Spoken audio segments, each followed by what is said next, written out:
السلام عليكم ورحمة الله. تحياتي إخوان، رمضان مبارك سعيد. الإخوان، بغيت نشارك معكم واحد المعلومة بسيطة جدا. هذا كما كتلاحظوا، هذا اللوز والجوز راني رحيتهم شوية، غير حكيتهم. وهذا التفاف، نبات ديال التفاف، هذه هي البذور اللي كيتغدى عليها طائر الحسونية.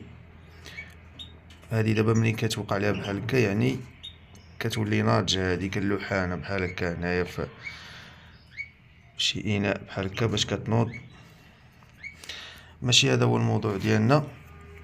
المهم، عندي في هذا الأسبوع اللي كتكون الأنثى كتجمع فيه العش، يعني الأنثى ديال الحسون كتكون كتدور فيه العش، في هذاك الأسبوع خاصك تحاول تقدم هاد اللوز والجوز مرحي مع قليل من بذور الشيا ونبات التفاف. تقريبا تحاول تقدمه كل يوم. علاش؟ باش ترفع الخصوبة ديال الذكر، يعني تعمر ليه التيب ديالو، يكون التيب ديالو عامر بالحيوانات المنوية، باش يلقح ليك العنقود ديال البيض كامل، وتفادى المشكلة ديال البيض الغير مخصب. ومنين في هذه الفترة هذه، يعني حاول انك تقدمو.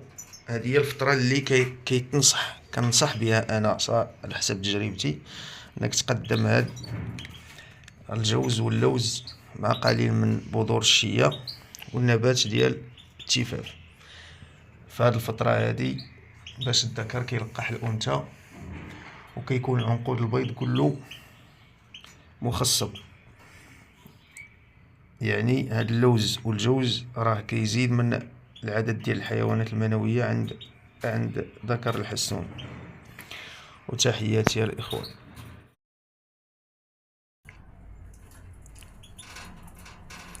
فهانتوما الخوت، في هاد الفترة هادي اللي كتكون الأنثى كتجمع فيها العش وكيكون كتظهر عليها علامات ديال المرض، يعني كتولي الأنثى منتفخة وكتولي كتلعب بمواد التعشيش، كتهز القطن. هانتوما دابا فاش كنجيب ليهم التفاف، فهي كتفيني العش ديالها بهذاك الصوف ديال نبات التفاف. وكما كتلاحظوا، فالجهاز التناسلي ديالها كيبان بارز، يعني كيولي منتفخ. فهاد الفترة هذه هي فين خاص المربي يبقى يكتر من هاد الخلطة اللي وريتكم ديال اللوز والجوز، باش كيعمر التيب ديال الذكر ملي كيلقح الأنثى، يعني كيكون عنقود البيض بالكامل ملقح، وما كتضيعش هداك العش الأول، لأنه داك العش الأول هو اللي عليه تعول. وتحياتي الإخوان، حنا كنحاولوا نبينوا لكم جميع الأمور الخاصة بإنتاج الحسون. هادشي اللي كاين الإخوان. فإذا شتي الأنثى ديالك منفوخة، فما تخافش. في هاد الفترة هادي بالذات راه كتبان ليك بحال الا مريضة، خصها غير ما تكونش كتدخل الراس ديالها تحت الجناحين، يعني منفوخة، ولكن راه واقفة كتاكل كتحرك.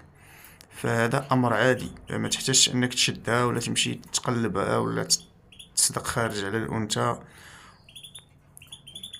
فاللي ما كيعرفش الخوت يسول كاينين الناس، كاينين اهل تجربة غادي يقول لك اودي داكشي اللي كاين.